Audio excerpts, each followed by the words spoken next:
Hello friends, welcome to my YouTube channel. I hope you are all well. Welcome to newcomer viewers. I hope you all are well. Grow up without wasting time on our true events. It happened during a visit to a cemetery that I remember blurring. I heard from my forefathers that Curly Cemetery was much more terrible at the time of the West. There was terrible shouting from that cemetery, and there were reddish embers coming out of several graves, which were terrible. Together, we made a plan to visit the cemetery.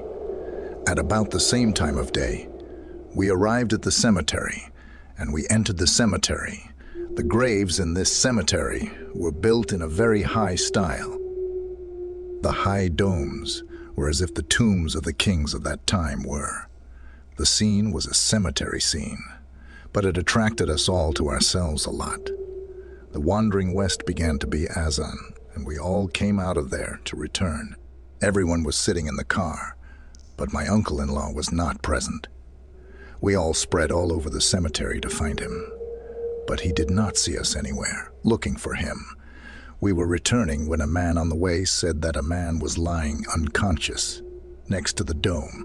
When we saw him running away, he was an uncle-in-law.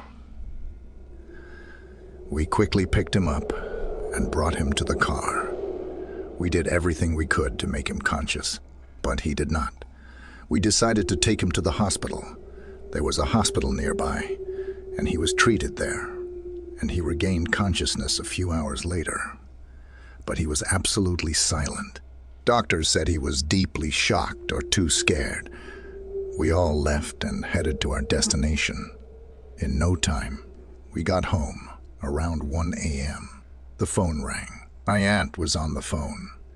She cried badly and was too scared. You all came to my house.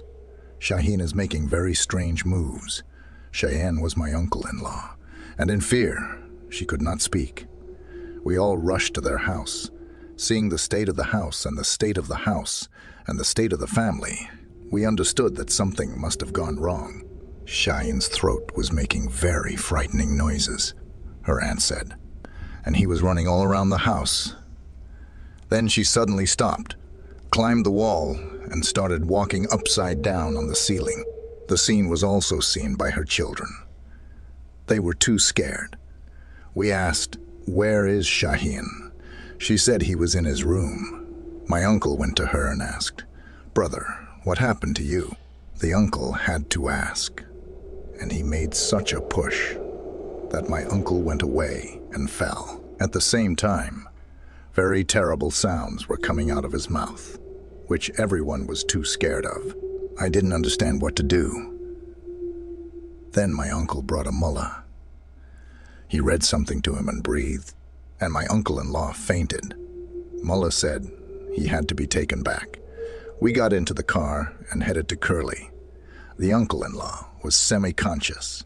As soon as the car arrived at Curly's door, he immediately opened his eyes. So scary, and had red eyes like coals that it was very difficult to even look at. Mullah had a cord tied to his hand while its other end was held in his hand. Mullah took him to the same place where he had passed out. Mullah started reading, and as the impact of reading on him was felt, he was closing his eyes. Mullah stopped studying, and Uncle was completely unconscious. We picked him up and put him in the car. It was almost morning. Some people were in the cemetery. Maybe there were workers.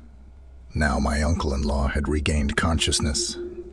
He said nervously that I was at home. How did we get back here?